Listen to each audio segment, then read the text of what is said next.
말씀은 마태복음 11장 7절에서 19절 말씀입니다.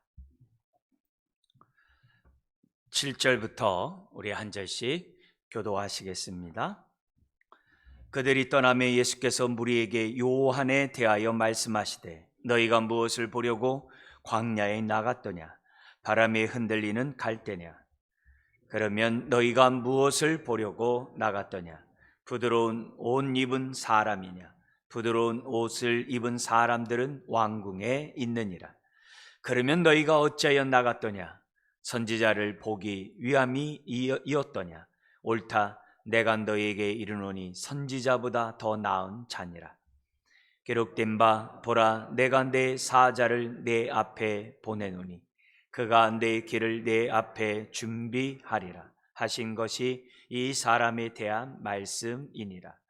내가 진실로 너희에게 말하노니 여자가 낳은 자 중에 세례 요한보다 큰 이가 일어남이 없도다. 그러나 천국에서는 극히 작은 자라도 그보다 크니라. 세례 요한의 때부터 지금까지 천국은 침노를 당하나니 침노하는 자는 빼앗느니라. 모든 선지자와 율법이 예언한 것은 요한까지니 만일 너희가 즐겨 받을진대 오리라 한 엘리야가 곧 이 사람이니라. 귀 있는 자는 들을지어다. 이 세대를 무엇으로 비유할까? 비유하건대 아이들이 장터에 앉아 제 동물을 불러 이르되 우리가 너희를 향하여 피리를 불어도 너희가 춤추지 않고 우리가 슬피 울어도 너희가 가슴을 치지 아니하였다 함과 같도다. 요한이 와서 먹지도 않고 마시지도 아니하매 그들이 말하기를 귀신이 들렸다 하더니 같죠. 인자는 와서 먹고 마시매 말하기를 보라, 먹기를 탐하고 포도주를 즐기는 사람이요 세리와 죄인의 친구로다 하니 지혜는 그 행한 일로 인하여 옳다함을 얻느니라. 아멘. 오늘 말씀의 제목은 11절에 있는 것처럼 그러나 천국에서는 극히 작은 자라도 그보다 크니라 라는 제목을 가지고 말씀을 나누기로 원합니다. 오늘 이 본문은 우리 지난주에도 봤고요, 앞에 나와 있는 2절부터 6절에 있는 말씀과 연관되어 있습니다. 앞의 내용이 뭐죠? 세례요한이 옥에 갇혀 있죠. 예수님의 그러한 행적들을 제자들을 통해서 듣는데 자기가 알고 있는 메시아가 아닌 거예요. 메시아가 임하자마자 하나님 나라가 곧 완성될 줄 알았어요. 크고 두려운 날이 임함으로 불의한 자들이 심판을 받을 줄 생각을 했어요. 그런데 예수님의 행동들은 긍휼을 베풀고 자비를 베풀고 세리와 죄인들의 친구가 되고 이런 모습들을 살고 있는 거예요. 그러니까 옥에 갇혀 있는 자신들이 볼 때는 이상한 거예요. 더구나 이사야 선지자가 옥에 갇힌 자들이 메시아가 오면은 옥에서 나오리라는 그런 말씀도 있는데 이상한 거예요. 그러니까 제자들을 보내가지고 오실 메시아가 당신입니까? 우리가 다른 사람을 기다려야 됩니까? 라고 이렇게 질문을 합니다. 그러자 예수님은 하나님 나라는 이미 임했다 그런 거예요. 크고 두려운 날이 온다라고 했던 그 하나님 나라가 이미 임했다는 거예요. 그래서 그 증거가 5절에 뭐로 되어 있습니까? 맹인이 보며 못 걷는 사람이 걸으며 나병 환자가 깨끗함을 받으며 못 듣는 자가 들으며 죽은 자가 살아나며 무엇보다도 가난한 자에게 복음이 전파된 것을 봐라. 하나님 나라는 이미 이 땅에 임했다라고 얘기를 하는 거예요. 그리고 나서 우리 예수님께서 말합니다. 누구든지 나 때문에 실족하지 않는 자가 복이 있다. 그러자 세례 요한의 제자들이 이제 돌아갑니다. 돌아가는 그 모습을 보면서 예수님 옆에 있는 많은 무리들이 이상한 거잖아요. 이상하게 생각할 거 아니에요. 아니, 세례 요한이 예수님을 의심해? 그러면 우리도 세례 요한이 의심한 것처럼 예수님을 의심해야 되는 거 아니야? 이런 생각을 할 수 있잖아요. 그죠? 그러니까는 예수님은 세례 요한을 인정하고 높여요. 그렇게 함으로 의심을 갖고자 하는 사람들의 마음을 불식시키는 것도 있지만 그렇게 함으로 예수님은 자기를 드러낸 거예요. 내가 바로 메시아다. 왜요? 예수님이 올바른 선지자고 올바른 하나님의 종이라는 것이 인정돼야 세례 요한의 입에서 나온 예수님에 대한 그 증언이 진리가 되잖아요. 진리가 되잖아요. 그렇게 함으로 예수님은 자신을 갖다가 지금 뭐냐면 증거하고 있는 거예요. 심지어 19절에서도 예수님이 자신에 대해서 인자라고 그러잖아요. 인자는 메시아에 대한 호칭이거든요. 다니엘이 예언한, 다니엘서 7장에 예언한 메시아를 갖다 인자로 표현했거든요. 스스로 자신의 메시아됨을 예수님은 증명을 했다는 거죠. 그러면서 오늘 이 본문에서 세례요한을 인정함과 동시에 두 가지를 얘기해요. 하나님 나라의 성질이 뭐냐, 하나님 나라가 도대체 뭐냐, 그 하나님에 대한 교훈을 우리들에게 첫 번째 주고, 두 번째는 뭐냐면은 그러면서 그 하나님 나라를 차지한 사람은 누구냐? 오늘 제목에 있는 것처럼 작은 자들이 하나님 나라를 참여한다는 거예요. 그래서 이 하나님 나라를 참여한 이 작은 자들은 하나님 나라의 백성으로서 어떻게 살아야 되느냐? 세례 요한을 칭찬하고 인정하는 그 말씀을 통해서 우리는 교훈을 얻을 수가 있습니다. 그래서 우리 크게 두 가지 내용을 오늘 본문을 통해서 살펴보려고 하는데, 첫 번째는 뭐냐면은 우리 먼저 봐야 될 것은 하나님 나라의 성격이에요. 하나님 나라는 어떤 나라인가? 물론 마태복음 13장에 보면 하나님 나라의 비유를 통해서 우리에게 많은 지면 설교할 거예요. 그러나 우선 그런 말씀을 하시기 전에 오늘 본문에 나타난 하나님의 정말 이런 성격이 어떤 것인지를 우리가 살펴볼 필요가 있습니다. 첫 번째는 하나님 나라는 세상 나라와 같지 않다는 거예요. 역설적이라는 거예요. 하나님 나라는 세상 나라와 같지 않아요. 세상 나라는 러시아 같이 힘이 있는 나라가 우크라이나를 침략하면서 정복하는 것이 세상의 나라예요. 힘 있는 자가 약자를 차지해요. 근데 하나님 나라는 지극히 작은 자가 차지하는 나라라는 거예요. 오늘 우리 11절에 주님이 말씀하신 것처럼 하나님 나라는 힘 있는 자, 부자가 그 나라를 차지하는 것이 아니라 지극히 작은 자가 차지하는 나라가 하나님 나라라. 세상 나라와 같지 않다는 것을 첫 번째 우리들에게 말씀해요. 이것은 이미 구약에서도 말씀했고, 우리 마리아가 성령으로 정말 메시아를 잉태하고 하나님 앞에 올렸던 그 기도문에도 나와요. 누가복음 1장 51절 이하에 보면 마리아의 그러한 고백이 나오는데 뭐라고 되냐면, 하나님의 팔로 힘을 보이사 마음의 생각이 교만한 자들을 흩으셨고 권세 있는 자를 그 위에서 내리치셨으며 비천한 자를 높이셨고 줄이는 자를 좋은 것으로 배불리셨으며 부자는 빈손으로 보내셨도다. 그종 이스라엘을 도우사 긍휼히 여기시고 기억하시되. 할렐루야. 여러분, 히브리 사상에서 이 지각동사는 행동동사예요. 기억하시면 역사하세요. 들으시면 응답하세요. 보면 하나님이 간섭하세요. 지금 이 이스라엘의 그런 정말 그 하나님의 구원이 필요한 이런 모습을 드디어 기억하시고 자기에게 정말 메시아를 잉태할 수 있는 은혜를 우리 백성 가운데 베푸셨다라고 마리아가 얘기해요. 그때 마리아가 얘기했던 그 내용이 바로 오늘 우리가 첫 번째 보는 하나님 나라의 이 특징인 거예요. 하나님 나라는 힘 있는 자가 부자가 차지하는 나라가 아니에요. 지극히 작은 자들. 지극히 작은 자들이 누굽니까? 이 마태복음에서는 특별히 산상수훈에서 첫 번째 복에서 나오죠. 심령이 가난한 자.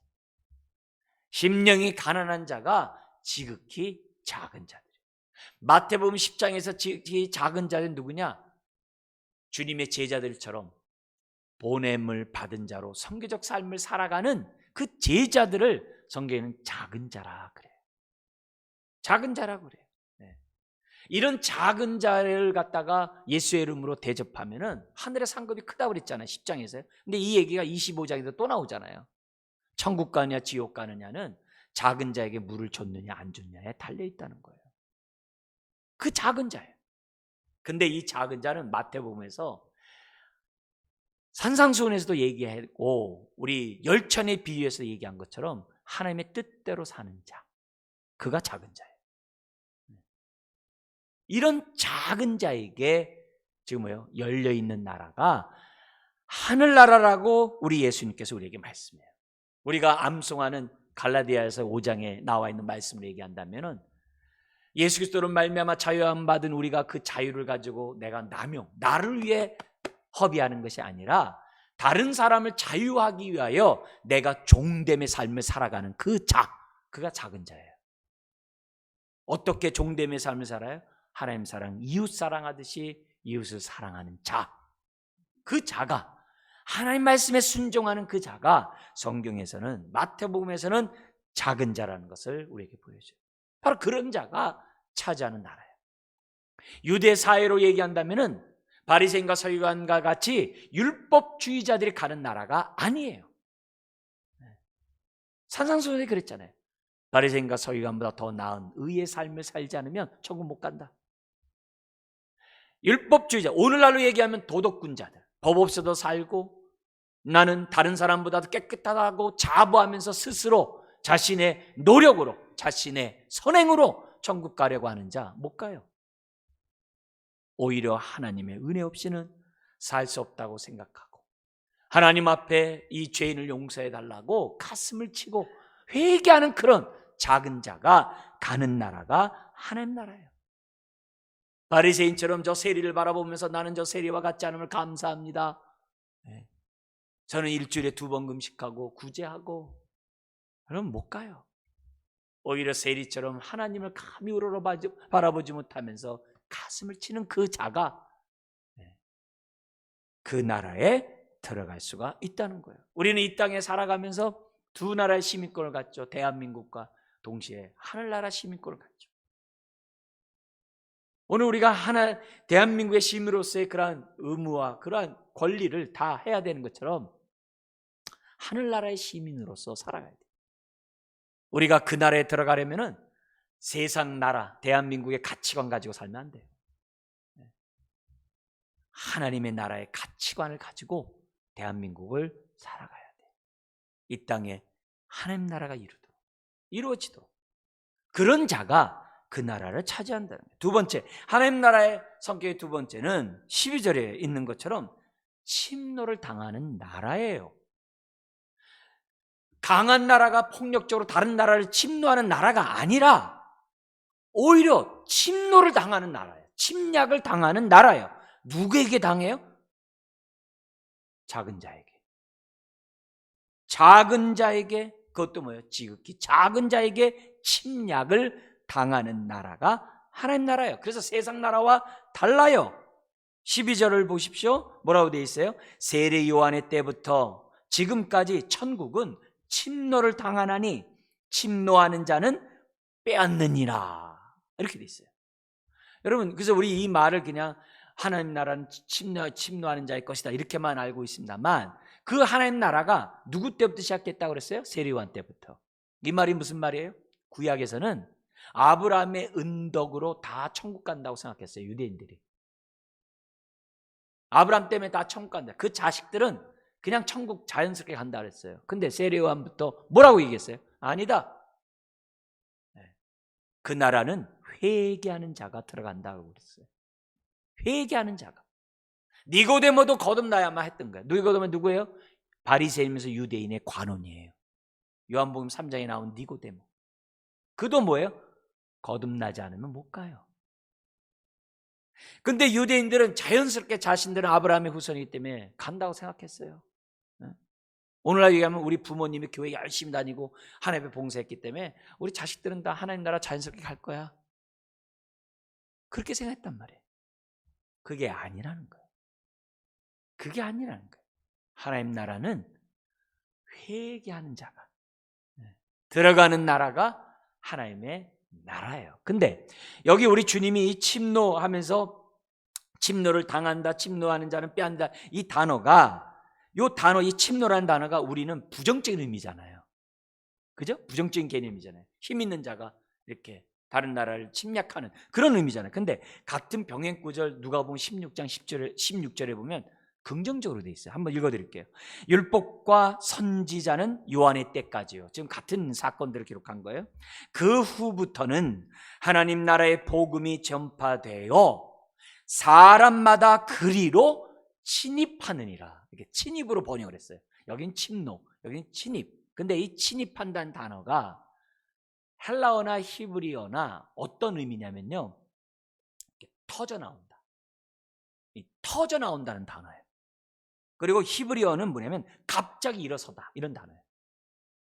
근데 이 단어가 어디에서 구약에 쓰여졌냐면 메시아가 오시면 이런 일이 생겨나리라 하고 하는 미가 선지자의 예언에 나와요. 이 단어가 2장에 뭐가 나오냐면은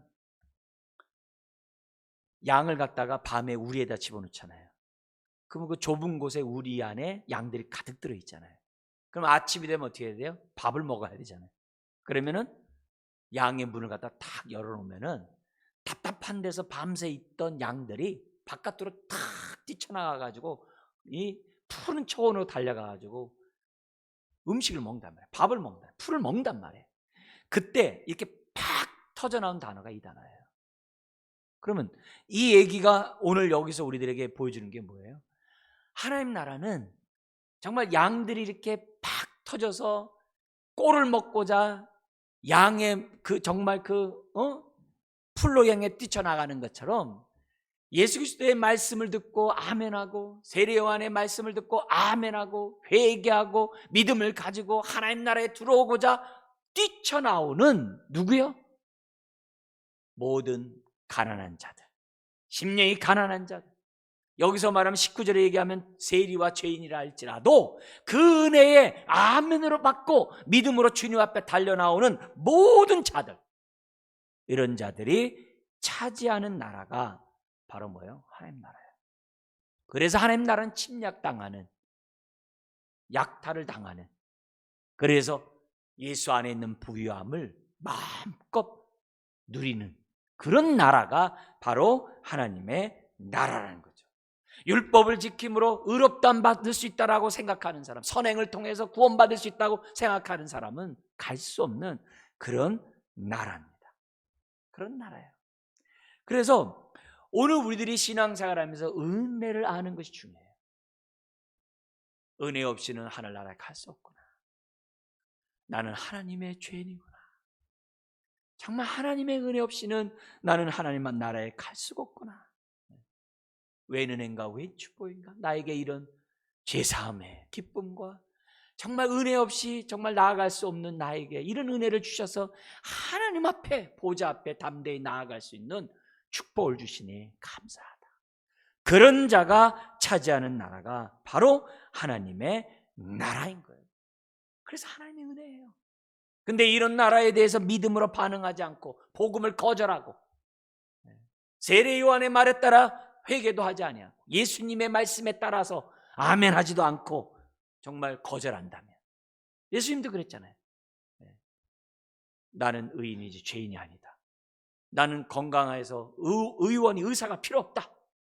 우리 주님 뭐라 하세요? 나는 병든 자와 죄인을 위하여 이 땅에 오셨다라고 말씀하셨건만 우리는 이미 천국 자녀인데, 예수님이 요한복음 8장 44절에 얘기합니다. 예수님 앞에 있는 유대인들에게 너희 아비는 마귀니라 그래요. 아브라함의 자녀라 생각하지 말라 그래요. 예수님의 말씀에 아멘으로 받지 않는 그런 자들은, 예수님을 거절한 자는 하나님 나라를 침입할 수가 없어요. 하나님 나라로 달려들어갈 수가 없습니다. 하나님 나라는 누구에게나 다 열려 있어요. 그러나 지극히 작은 자들의 마음을 가져야 하나님 나라에 침입할 줄 믿습니다. 그래서 들어오면 나가며 골을 넣는 거예요. 그래서 예수님을 믿는 것이 무엇보다 중요해요. 세 번째 하나님 나라의 성격이 나와요. 이 하나님 나라는 죽어서 가는 나라가 아니에요. 예수 그리스도를 믿는 그 순간 우리 마음에 임하는 나라예요.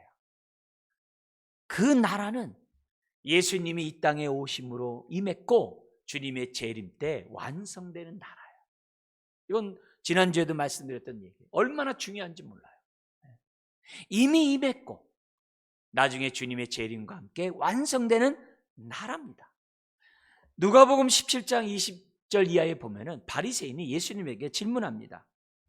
하나님 나라가 언제 임하냐? 이미 임했는데 언제 임하냐? 이렇게 묻습니다. 그러자 예수님이 말씀합니다. 하나님 나라는 볼 수 있게 임하는 것이 아니다.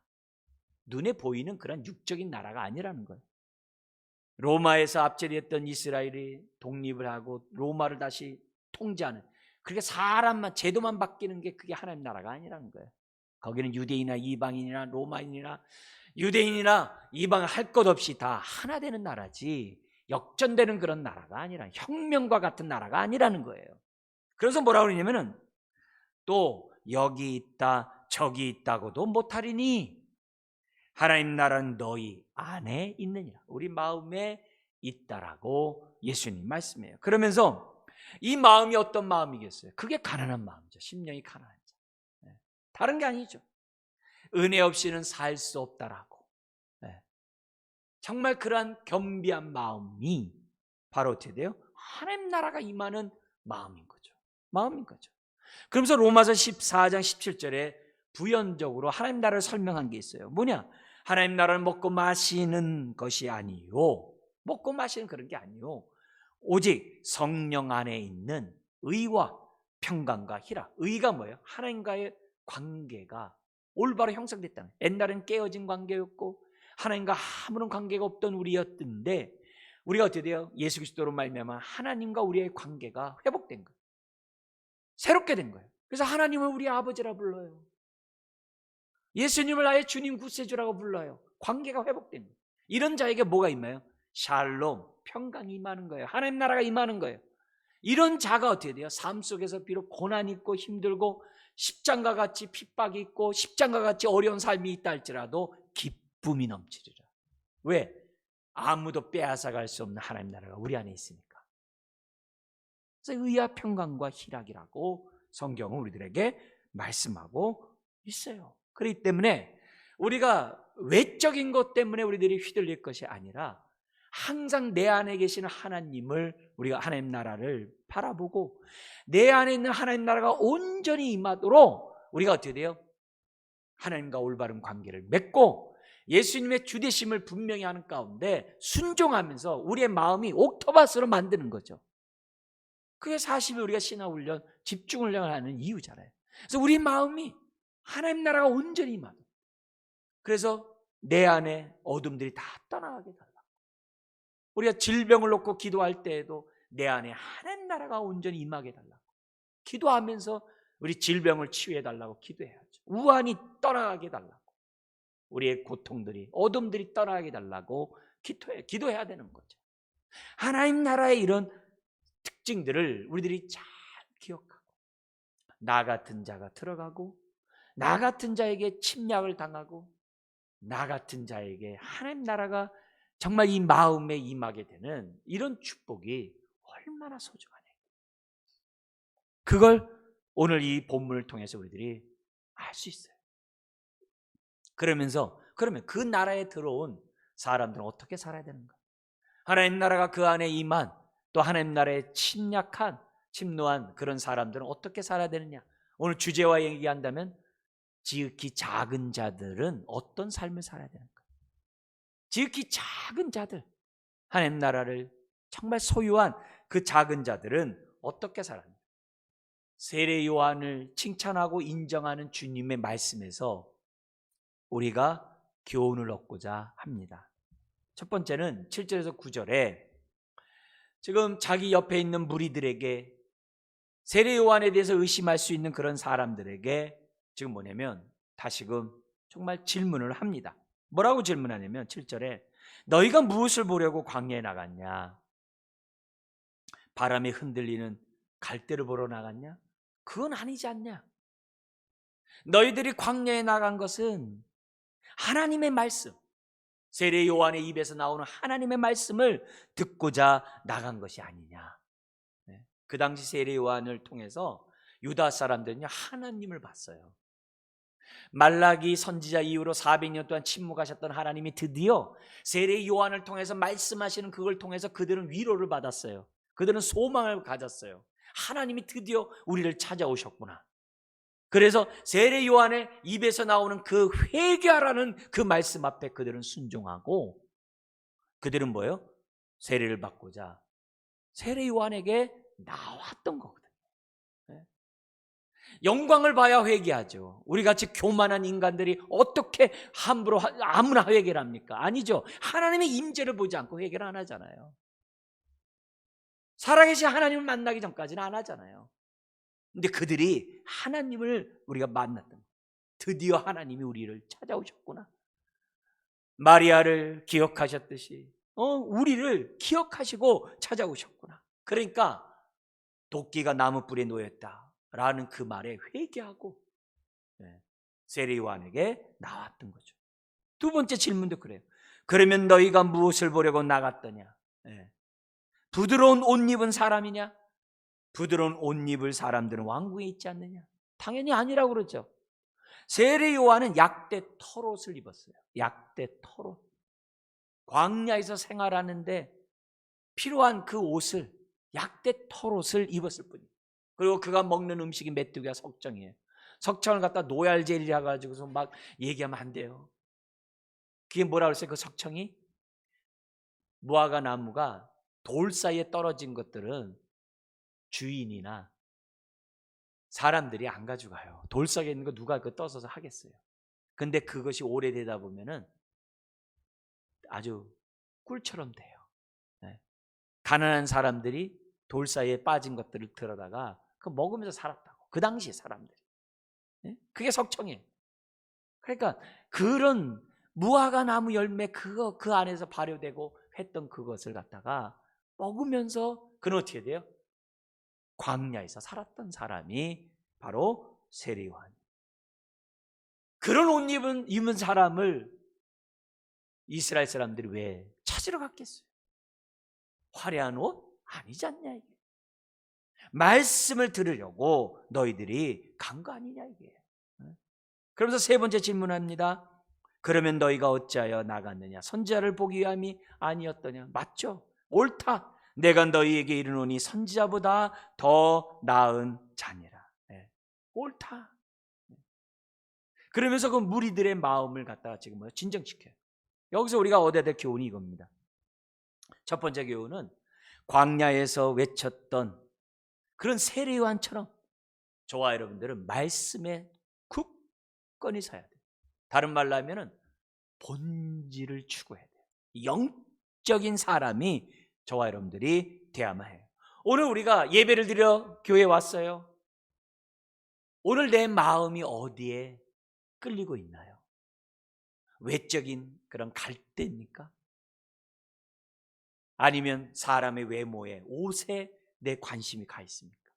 아니면 예배하는 이 시간에 하나님의 생명의 말씀에 내가 초점을 갖고 집중하고 오늘 예배하고 교회에 나왔냐 이게. 예루살렘의 그 당시 성전은요 너무 화려해가지고 제자들도 막 와 그랬어요. 여러분 그런 성전에서 예배를 드릴 때 사람들이 말씀에 집중할 수 있을까요? 집중한다면 대단한 은혜겠죠. 화려한 거 보면서 하나님의 말씀에 집중하지 못할 거예요. 거기에 있는 대제사장이나 이런 사람들의 화려한 옷을 보면서 집중하지 못했을 거예요. 근데 세례 요한은 집중할 게 아무것도 없어요. 오직 그 입에서 나오는 하나님의 말씀뿐이 없다는 것을 우리에게 보여줘요. 더구나 세례 요한은 말씀만 진리를 힘있게 전하는 것이 아니라 삶이 뒷받쳐졌어요.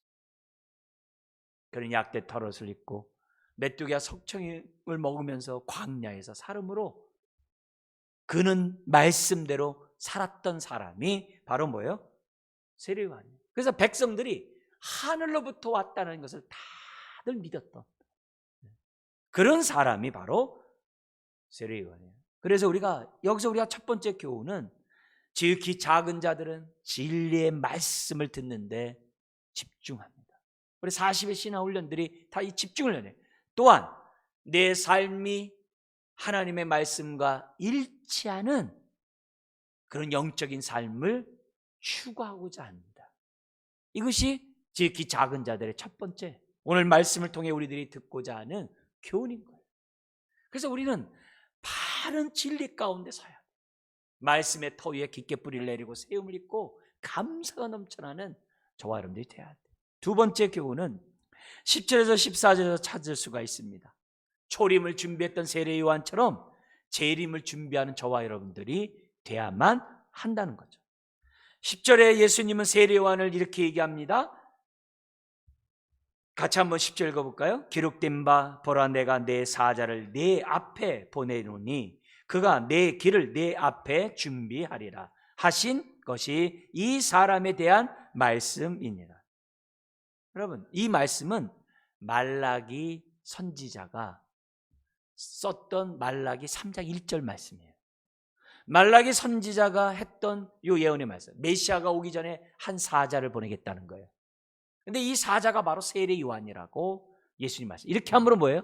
내가 바로 메시아라는 증거를 하는 거예요. 그러면서 11절에 여자가 낳은 자 중에 세례 요한보다 큰 자가 없다 그랬어요. 13절에서는 요한을 마지막 구약의 선지자라고 높여요. 그러면서 14절 심지어 오리라 한 엘리야가 곧 이 사람이다. 이 규절은 말라기 4장 5절에 있어요. 말라기 4장 5절에 여호와의 크고 두려운 날이 이르기 전에, 크고 두렵다는 얘기는 심판의 날이라는 개념이잖아요. 세례 요한이 이것을 그냥 액면가대로 받아들인 거예요. 그러니까 예수님의 긍휼 사역을 이해를 못했던 거예요. 그러면서 뭐라고 하냐면 내가 선지자 엘리야를 너희에게 보내리니, 메시아가 오기 전에 엘리야를 보내겠다라고 약속했어요. 예수님이 그런 거예요. 그 엘리야가 바로 이 사람이다. 엘리야가 바로 이 사람이라고 말하고 있는 거예요. 그러니까 세례 요한은 메시아가 오는 그 길을 딱 같은 자예요. 오늘날도 왕이 임금이 행차하면요, 미리 사람들이 가서 다 정돈 정리합니다. 그죠? 여러모로. 그래서 아련하도록. 그리고 옛날 왕 같은 경우에는 그 지방의 어려운 문제들을 해결해 줘요. 그리고 불의에 대한 심판을 엄히 나타내므로 왕의 권위를 나타내고 백성들의 칭송을 받고 그랬어요. 근데 지금 오늘날의 대통령이 가가지고 사람들이 이렇게 미리 준비하는 그런 것들이 아니라 세례 요한이 만왕의 왕이신 예수님을 예비하는 그 준비는 심령을 준비하는 거였어요. 그 심령을 닦는, 길을 닦는 게 아니라 심령을 닦는 준비를 했던 사람이 세례 요한이에요. 어떻게 했느냐? 누가복음 3장 5절에 모든 골짜기가 메워지고 모든 산과 작은 산이 낮아지고 굽은 것이 곧아지고 험한 길이 평탄해질 것이요 모든 육체가 하나님의 구원을 보리라. 이게 이사야 40장에 예언한 것을 그대로 인용해 놓은 거예요. 높은 산이 낮아지고 교만한 자들을 갖다 꺾고 골짜기같이 낮은 자들이 낮은 자존감 속에 있는 자들을 회복시켜줘서 그 마음이 어떻게 돼요? 길가 같은 마음도 아니요, 돌짝밭 같은 마음도 아니요, 가시더불 같은 마음이 아니라 옥토밭이 되게 하는 사역을 누가 한 거예요? 세례 요한이 했다라고 성경 말해요. 그렇다면 오늘 저와 여러분들의 삶도 뭐예요? 이 사역을 해야 돼요. 무엇보다 내 마음이 평탄하도록 해야 돼요. 내 마음이 옥토밭이 되도록 해야 돼요. 나를 기경해야 돼요. 왜 바울이 갈라디아서 5장에 있는 것처럼 날마다 정과 욕심이 십자가에 못 박았다라고 왜 그러겠어요? 기경하는 거예요. 동시에 다시 오실 주님을 우리가 준비하는 자로서 교만한 자를 낮추고 낮은 자존감 속에 살아가는 사람들을 갖다가 높여주고 그 마음을 갖다가 기경시키는 사역을 저와 여러분들이 하셔야만 한다는 거예요. 하셔야 한다는 거예요. 그래야 우리가 어떻게 돼요? 영광 중에 다시 오시는 그 주님 앞에 우리가 어떻게 돼요? 기쁨으로 맞이할 수가 있는 거예요. 있는 거예요. 그래서 주님을 다시 오실 그 주님을 치유하고 사람들을 갖다가 하나님께 인도하는데 세례 요한이 이렇게 할 수 있었던 이유는 뭘까요? 그가 하나님의 음성을 들었거든요. 그가 예수님을 봤거든요. 네. 여러분, 정말 그는 하나님을 보고 예수님을 봤기 때문에 광야에서 외치는 소리가 될 수 있었어요. 오늘 저와 여러분들도 마찬가지예요.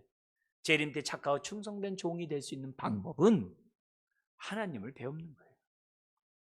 날마다 주의 말씀을 우리들이 묵상하고 암송하고 쓰면서 하나님을 뵙는 거예요. 그래야 우리의 마음이 옥토바스로 바뀌고, 그래야 세례요한같이 사명에 헌신하는 거예요. 세 번째, 우리가 이 작은 자는 어떻게 살아야 되느냐? 다시 오실 주님을 준비하면서 16절부터 19절에 우리에게 말씀하고 있습니다. 심지어 19절에 얘기한 것처럼 뭐냐?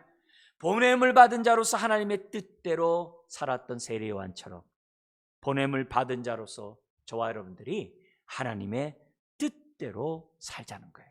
여기 뜻 속에는 뭐가 있냐면은 사역에 충실하자, 이게. 내가 받은 하나님의 은사와 직분에 충실하자, 이게. 세례 요한에게는요, 나선 게 없어요. 으뜸되고자 하는 게 없어요. 교만하고자 하는 게 없어요. 자기를 알아달라고 이렇게 자랑하는 거 없어요. 그는요, 그냥 보냄을 받은 자로서 충성되이 그는 할 뿐이었어요. 요한복음 1장 19절 이하에 보면 세례 요한의 마음가짐이 나와요. 바리새인들이 말합니다. 너 누구냐? 나 그리스도가 아니다. 그럼 누구냐? 나 또한 심지어는 너 성경에서 말하는 그 엘리야냐? 그 엘리야. 그러니까 여기서는요, 요한이 나 아니다 그래. 그러면 모세에게 약속하신 그 선지자냐? 나 아니다. 그럼 누구냐? 뭐라고 그러냐면은 나는 선지자 이사야의 말과 같이 주의 길을 곧게 하라고, 이사야 40장에 있는 얘기예요. 광야에서 외치는 소리일 뿐입니다. 나는 광야의 소리에 불과하다라고 딱 이렇게 선포하고 끝나요. 거기서는요, 자기를 조금이라도 알아달라는 게 없어요. 바울이 이런 얘기를 해요. 나는 예수 그리스도의 주되심만 전하는 게 나의 종됨 또한 전한다. 그렇게 얘기를 해요. 왜냐? 사람들이 예수님은 주님이다 얘기해놓고 같이 영광 받으려고 하거든요. 예수님이 나귀 새끼를 타고 갈 때, 그래도 나귀 새끼 그 등에는 따뜻한 그 옷이 놓여지지 않고 그 발에는 그 옷들이 깔려 있지 않았냐 이게요. 그 정도의 내가 혜택을 누리고 그 정도의 내가 유익을 누리는 게 뭐가 잘못됐냐는 거예요. 아니라는 거예요. 바울은 우리가 갈라디아서 5장 암송하잖아요. 13절 14절이 뭐예요? 나의 종됨을 전하자는 거잖아요. 나의 이 자유를 나를 위해 남용하지 말고 다른 사람 자유하지 못한 자들을 자유케 하기 위해서 그에게 종됨의 삶으로 섬기자는 거 아니에요. 어떻게 해요? 하나님 사랑, 이웃 사랑함으로. 우리 갈라디아서 외우는 그 본문이잖아요. 그러니까 우리에게 요구하는 그 모습이 주님이 뭐예요? 세례요한과 같은 이 모습을 가지라는 거예요. 그런데 이 세례요한은 정말 철저하게 자신의 역할만 했어요. 그는 회개 사역을 할 뿐이었어요. 회개 사역. 그는요, 기쁨과 잔치와 즐거움의 사역을 하지 않았어요. 철저하게 회개 사역을 했어요. 우는 사역을 했어요. 그런데요, 우는 사역이 저 입장에서 보더라도요, 웃는 사역보다 더 힘든 것 같아요. 그리고 이 우는 사역은 삶도 울어야 되거든요. 그게 광야로 가는 거예요. 광야로 나가는 거예요. 그런데 세례 요한의 이런 울음의 사역은 웃기 위한 사역인 거예요. 우는 거 없이 웃음은 없어요. 십자가 앞에 울지 않는 자가 기쁨을 얻을 수가 없어요. 오늘 저와 여러분들이 신앙생활 하면서 복음의 의미를 알아야 돼요. 우는 것 없이 웃음이 없다. 회개 없이 하나님의 기쁨 없다. 이게 복음이다. 이걸 우리들이 분명히 알아야 돼요. 그래서 우리가 보냄을 받은 자로서 우리 또한 어떻게 해야 돼요? 나를 위해서 울 뿐만이 아니라 사람들을 위해서 울어야 돼요. 예수님이 십자가를 지고 가는 그 모습을 따라온 여인들이 있었어요. 누가복음 23장에 예수님이 얘기합니다. 예루살렘의 딸들아, 나를 위해 울지 말고 너와 내 자녀를 위해 울라 그랬어요. 너와 내 자녀를 울라 했어요. 그날에는 잉태하지 못하는 자와 해산하지 못하는 배와 먹이지 못한 젖이 복이 있다는 거. 왜? 너무 엄청난 재앙이 임하니까. 주님을 우리가 재림을 준비하는, 그것도 기쁨으로 맞이하려면 오늘 저와 여러분들이 울어야 되는 거예요. 나를 위하여, 내 가정을 위하여, 내 자녀를 위해 울어야 돼요. 그래야 기쁨으로 저와 여러분들이 주님을 맞아요. 이게 작은 자들의 삶이에요. 천국을 침노하는 심령이 가난한 자들의 삶이에요. 세 번째, 우리가 봤던 이 얘기가 얼마나 중요한 얘기인지 몰라요. 우리가 말씀에 굳건히 서서 재림을 준비하고 오늘 이 땅에서 우리들이 우는 사역을 감당함으로 우리가 어떻게 돼요? 다른 사람은 웃게 만드는, 그리고 훗날 주님 앞에 웃을 수 있는 저와 여러분들이 돼야 돼요. 여러분, 지극히 작은 자들이 누굽니까? 심령이 가난한 자가 작은 자. 10장처럼 보냄을 받은 자로서 선교적 삶을 살아가는 자들이 작은 자예요. 10명의 처녀들의 비유에서 미련한 5처녀와 달리 슬기로운 5처녀는 등불만이 아니라 기름을 준비했어요. 그 기름은 아버지의 뜻대로 행하는 자가 천국에 간다는 그 말씀에 따라 주의 말씀에 순종하는 자가 기름을 준비하는 자예요. 그것도 성령으로 순종하는 자들이 기름을 준비하는 자들이에요. 이런 자들이 주님의 나라에 정말 우리가 어떻게 돼요? 기쁨으로, 우리가 오늘 나에게 임한 것으로 끝나는 게 아니라 더욱더 온전히 임하고 다른 사람들과 함께 침노하게 하는 그런 자의 삶인 것을 기억하시고 우리가 생을 다하는 그때까지 작은 자로서 주 앞에 서기를 주의 이름으로 축원합니다. 기도하겠습니다. 하나님 아버지, 오늘 나를 향한 하나님의 뜻을 잘 분별하고 그 뜻대로만 순종하며 살아가는 작은 자들 되게 하여 주옵소서. 주여, 하나님 나라가 이미 나에게 내 안에 임했음을 기억하고 침노하는 나라임을 기억하고 예수 그리스도 안에 있는 부유함을 온전히 찾아 누리는, 빼앗는 주의 자녀들 다 되게 하여 주옵소서. 예수님의 이름으로 기도드리옵나이다. 아멘.